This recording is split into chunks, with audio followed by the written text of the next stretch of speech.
জামাতের জেলা পর্যায়ে নেতৃবৃন্দ, উপজেলা নেতৃবৃন্দ, সাংবাদিক বন্ধুরা, আইন শৃঙ্খলায় নিয়োজিত নিরাপত্তা বাহিনীর সম্মানিত সদস্যবৃন্দ, জামাতের বিভিন্ন স্থান থেকে আগত নেতা কর্মী এবং সর্বস্তরের তৌহিদ জনতা এবং সাধারণ নাগরিক শরীয়তপুরবাসী, সম্মানিত ভাইরা, 5টি দাবিকে বাংলাদেশ জামাতে ইসলামী সহ এই দাবির সাথে সমর্থন ঘোষণাকারী 5টি ইসলামী সংগঠন একযোগে কর্মসূচি ঘোষণা করেছে। প্রিয় ভাইরা আমার, তার মধ্যে 1 নম্বর হচ্ছে পিআর পদ্ধতিতে আগামী জাতীয় নির্বাচন অনুষ্ঠানের ব্যবস্থা করতে হবে।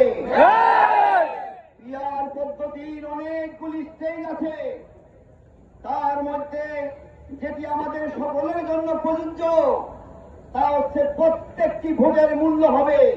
সব দল যে পরিমাণ ভোট পায় সে পরিমাণ পার্লামেন্টের সদস্য পাবে। কারো ভোট অবমূল্যায়ন করা হবে না, কারো ভোট পিঠা যাবে না। ভাইয়া, আর একটি সফল কাজ হবে নির্বাচনে। একক ব্যক্তি কালো টাকার মস্তানদের মাধ্যমে কেন্দ্র দখলের নির্বাচন আর করবে না। সুতরাং কালো টাকা আর মস্তানদের নির্বাচন বন্ধ করার জন্য সারা বিশ্বে অনেক দেশে এই বৈজ্ঞানিক পদ্ধতিকে গ্রহণ করা হয়েছে। বাংলাদেশ জামাত ইসলামী সহ প্রায় 26টি দল এই পিআর পদ্ধতির পক্ষে আগামী নির্বাচনের অনুষ্ঠানের জন্য দাবি করে আসছে। আমরা এই শরৎপুরের পক্ষ থেকে ইন্টারি গভর্নমেন্টকে উদাত্ত আহ্বান জানাতে চাই।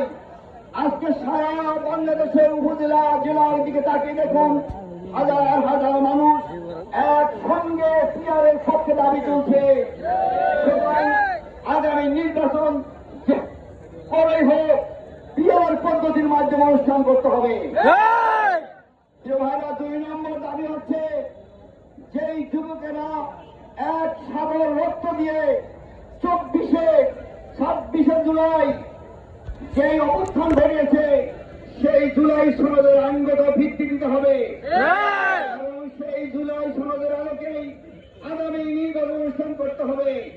এই দাবির সঙ্গে সারা দেশের মানুষ আজ একত্রতা ঘোষণা করছে। কি বলুন আপনারা? 3 নম্বরে, দীর্ঘ 17 বছরে জাতির উপর জগত্ত পাথরের মতো চেপে বসা আওয়ামী দুঃশাসনের জুলুম নির্যাতনে মানুষ নিষ্পেষিত হয়েছে, হাজার হাজার মানুষ গুম হয়েছে।